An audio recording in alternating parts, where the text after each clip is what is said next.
आज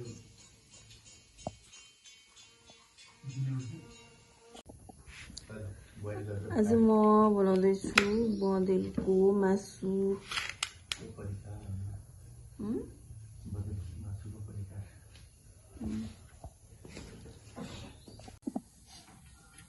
यो मासुलाई अब म बोइल गर्छु। धेरै त म बोइल गर्दिनँ, अलिअलि भाँडोमा राखेर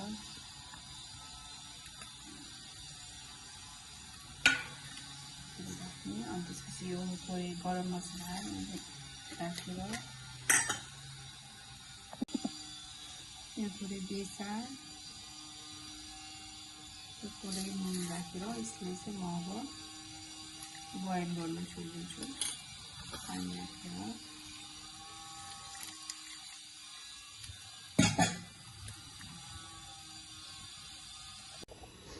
यसरी यसलाई एकछिन 5 मिनट जस्तो बोइल हुन छोड्छु। बँदेलको मासुको लागि मसला भनेको यही नै हो। लसुन अनि थोरै टिमुर, एउटा सुकेको खुर्सानी। अब यसलाई चाहिँ म पिस्छु।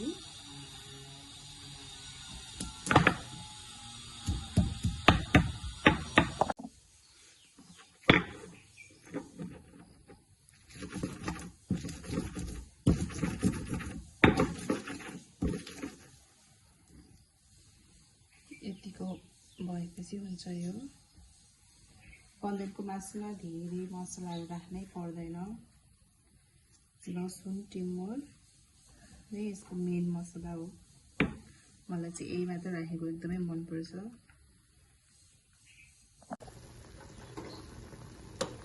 मासु उम्लिरहेको छ, बोइल भइरहेको छ। यसलाई चाहिँ एकपल्ट यसो चलाइदिने।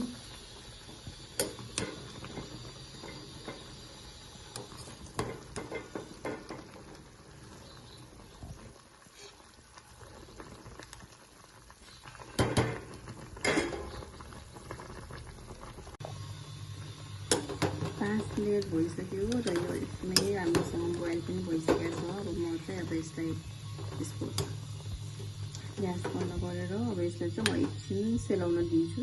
त्यसपछि चाहिँ म यसलाई पकाउँछु।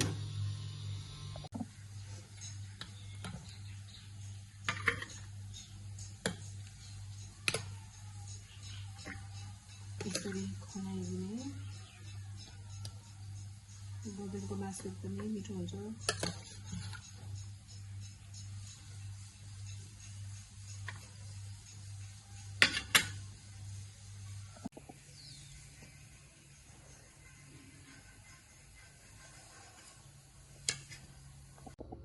थोरै जिरा,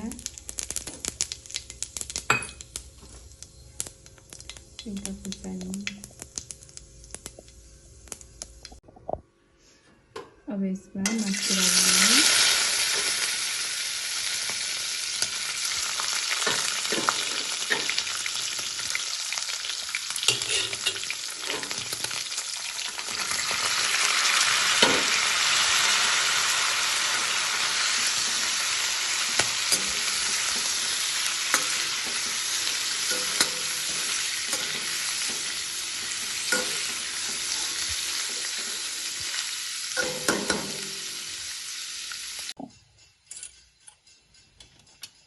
अब यसमा म राख्दैछु मसला,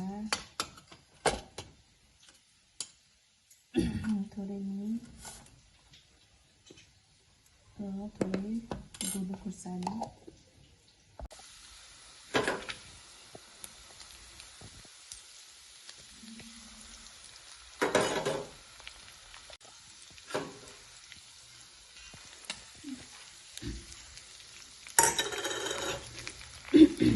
यसलाई चलाइदिनु।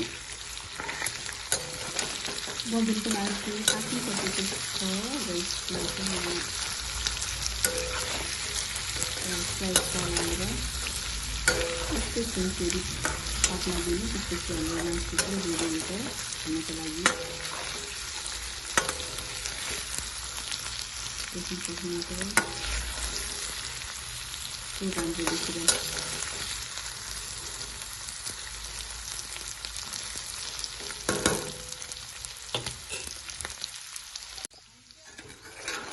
अब चाहिँ मासु पाकिसकेको छ, कस्तो राम्रो भएको छ है, रातो रेडी भइसकेको छ। अब चाहिँ म यो प्लेटमा सर्भ गर्छु खानको लागि।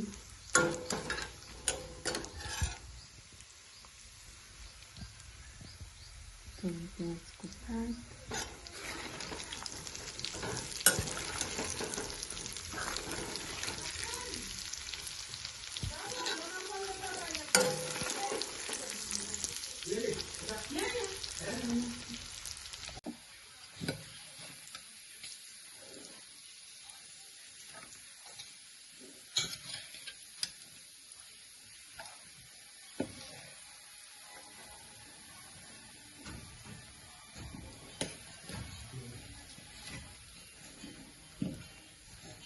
यति राम्रो देखिरहेछ मासु। यो हो बँदेलको मासु, धनियाँले गार्निस गर्ने। अब यो बँदेलको मासु रेडी भयो, खाएर पनि हेर्छु।